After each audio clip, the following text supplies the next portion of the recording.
Good afternoon everybody and welcome to today's webinar. I'm Ollie and today we're going to be running through top products and reporting. Okay. Any questions you've got, join her after the session.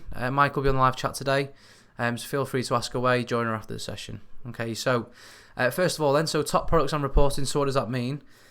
So effectively this webinar today is going to be running through how you can report on your top products, whether that's kind of deemed by quantity, by net, and an overall kind of usage kind of view as well. So being able to kind of use the system, which reports to use, which areas you can kind of see this information, and running through those kind of different sections. So first of all then, a really quick and easy way to find a customer's top item.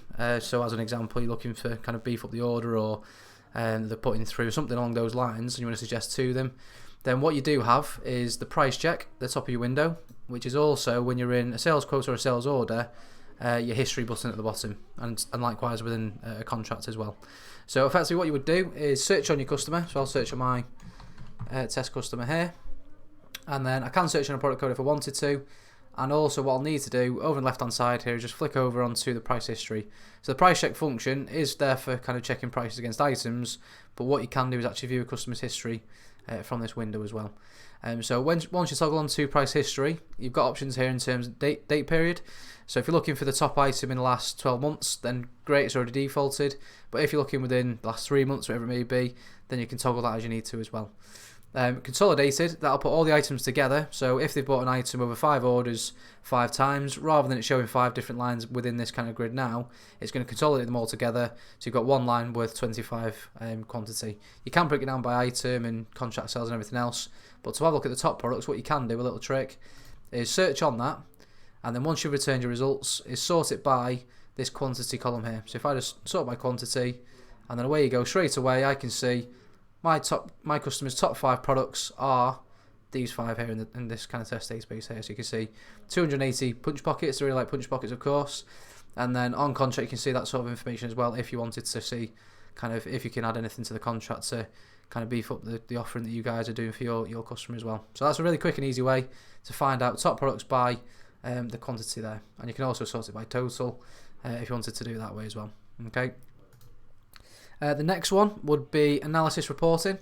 So within the reporting section and into reports, analysis reports can be used for various different things, reporting on general monthly sales, reporting on usage reports, contract versus non-contract, product classification analysis, loads of different things. But for top products, what you can do is if you search on the standard to view kind of the standard reports Prima put in for you, and then toggle onto analysis and then run a search on that. And you do have the option for invoice sales analysis. So if you're looking for your customers' top products, or if you're looking at the kind of top products that you're buying from your supplier, then you can use the purchases one as well. So we'll just have a look at the invoice sales analysis one, and the way that you do it in both reports is exactly the same. So the same kind of process in terms of how I'll build this report now and kind of show you on screen. So effectively what you would need to do is filter on the criteria that you're after. So is it going to be a 12-month period? Is it going to be the top products for the month of December, which I'll just go with this as kind of it's loaded up now. So from here, what I can do is, it may look like a lot of information at first, but if we break it down into sections, so on the left hand side here you've got attributes, and then if I extend that, I can see all these different options within here. So account code is already shown as a row, as you can see within here, and then going down to the bottom left here you've got measures.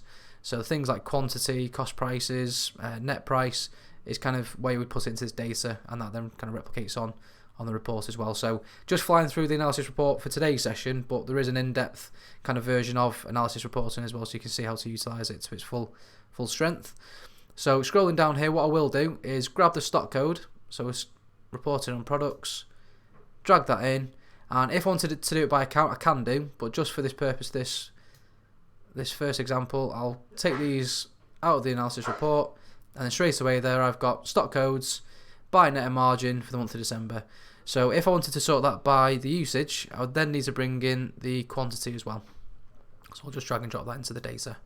Okay, so as you can see, it's not sorted at the moment by the quantity, it's just in a random order, looking like it's kind of A to Z rather, on the sorting. So what you would do is right click onto the code, or any code in the list, doesn't matter, and then you've got this sort option. So you can sort it alphabetically, or if you go into more sort options, then from here what you can do is say descending, so highest at the top, by a certain field, and this is then when you can say, right, okay, I'm interested in seeing what the top item is by the usage field quantity, or you can do it by net if you wanted to, or profit, whatever it may be, if you're looking for your most profitable items.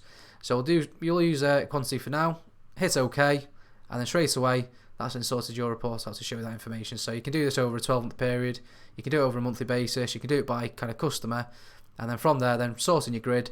And as you can see, you can then see kind of what's your top item. So it could be the case that you have a look at kind of, if you wanted to filter it on, let's say, random one in here, order source as an example, then what you could do is see what are your top items coming through from the web. So you can bring in the order source into your row. And then you can see then, right, okay, top items by email is this, maybe sent out an email shot. And the top one on the internet, obviously test database, rubbish data, but you can then see kind of what's coming through that way as well. So a really quick and effective way of being able to see kind of if an item is being bought constantly on the web, can we put some sort of banner on there to make it more kind of visible and accessible, or is it something we need to do more promotions around if it's kind of near the bottom and you think that's one of your top items kind of, or perceived to be top items as well. So there's quite a lot of stuff you can do with the reports in there as well. And then the final report I'll run through today is the actual customer review. So that's built into the company section, it's built into sales orders, sales invoices, and it's effectively just the header at the top of your kind of Prima screen. So that'll make more sense once I've opened this window here now. So once I've opened this company record, what you're faced with at the top of the screen is the account code, company name, and then of course the kind of customer review button then, so you can access the reporting of that particular account quick and easy from this window. So you can click onto custom review over in the top right, click into that, and that then will load up with kind of a full detailed report of kind of month on month, contract analysis, order source analysis, loads of different things in this report. But if you're searching for kind of the top 30 products or the top 30 products by quantity, then it actually has that detail within this report as well. So a really useful report if you're going to see your customer or you need to discuss terms of their account, whatever it may be. This report gives you a proper breakdown of some key information. So first of all, you can see stuff like kind of net spend, contract versus non-contract. But what we're focusing on in today's session, if I scroll on to the third and fourth page, you can then see on the third one, top 30 products by quantity. And you can also see the ones that are symboled on the contract as well, this little asterisk. And then on your next page, then page 4, you've got top 30 products by value as well. So dead quick and easy way of finding out their kind of top products in that list as well, just from the click of a button, and you're straight into that report then. Okay, so that's everything for today's session. Any questions you do have, feel free to ask away in the live chat, or if you're watching this back on YouTube, then feel free to email training@primasoftware.co.uk, and we can set up a session to run through this sort of stuff in more detail. Okay, well thanks for your time, and have a great weekend.